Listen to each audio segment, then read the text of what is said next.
the International Energy Agency is holding a high-level forum at the Singapore International Energy Week. Here, talking about the three pillars in securing ASEAN's energy security landscape. We're talking regional connectivity, digitalization and artificial intelligence, as well as LNG gas supply chains. And to help us answer these big questions and more, I'm joined by none other than IEA's Executive Director, Fatih Birol. Fatih, good to have you on the show as well.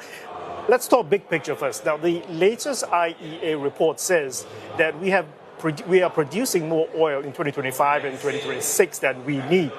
But OPEC Plus says that supply and demand is stable. Why the divergence in view?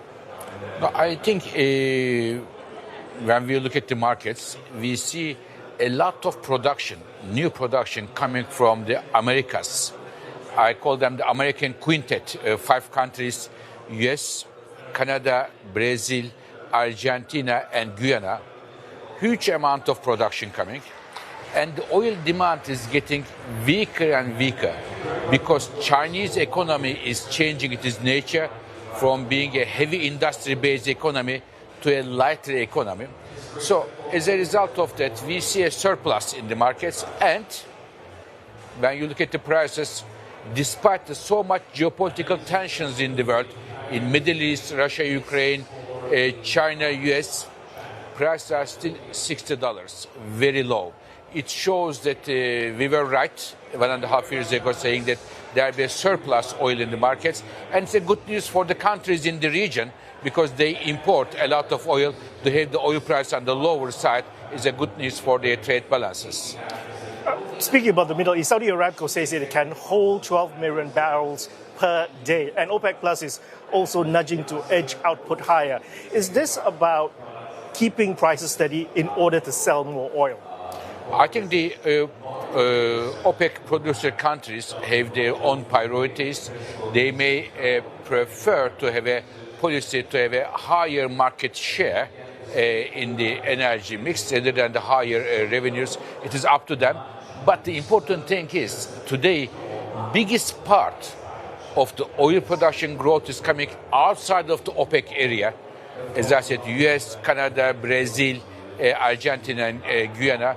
So therefore, we are seeing lower oil prices, which is a good news for the consumers. Okay. Now, several years ago, there was a lot of optimistic talk by governments, by corporations, the fact that we were meeting or closing in on climate change and net zero transition. That has changed because there's less talk of that now. I mean, yes, renewables are in the mix and is increasing, but there's also continued talk about LNG being the transitional fuel, and we're still burning more coal. What's happened? So when it comes to climate change, I observe 2 conflicting trends in the world. I talk with the government leaders, with the business leaders, and others.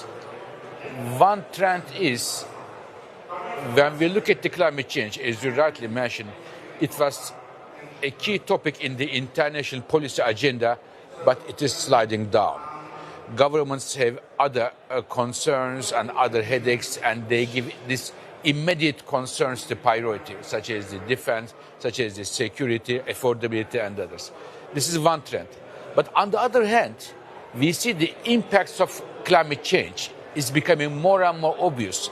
2024 was the hottest year in the history. Number of wildfires, droughts, heat waves are increasing their frequency and intensity. So, on one hand, you see more impact of climate change. On the other hand, the political importance given the climate change is sliding down. This is, of course, a very dangerous conflict. Okay. Asia is behind on its targets to triple renewable energy by 2030. What are the top 2 things that governments must do today in order to catch up and meet those targets? In fact, Asia, especially this part of Asia, Southeast Asia, is not doing bad in terms of solar, in terms of geothermal, hydropower. But if we want to accelerate this, one thing I would ask the governments to do is make the permitting and licensing of this project much faster and much nimble way, less bureaucracy, less regulation, and being much more nimble there. Because the potential is huge for solar, for wind, for geothermal. But when it comes to meeting the electricity demand, I believe the governments in this part of the world should give a good thought about the nuclear power to make the use of nuclear power. As I said 3 years ago here, we discussed nuclear power is making a comeback around the world. Right, and the IEA says that because of data centers, Asia will need twice as much energy by 2030. Exactly. Will this mean more gas plants being used, and can the electricity grids here handle that demand? Electricity demand growth is very strong in this region. So in the next 10 years, the region will add one Japan to the existing capacity, huge, because of the increasing number of air conditioners, data centers driven by AI, and increasing electric cars. Penetration is very strong. So to meet that demand growth, we need, of course, LNG, as you mentioned, but renewables will play an important role, and also nuclear power. But building the power plant is not enough.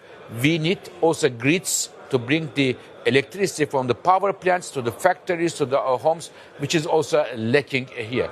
The renewables, LNG, but also nuclear power with the grids is the solution.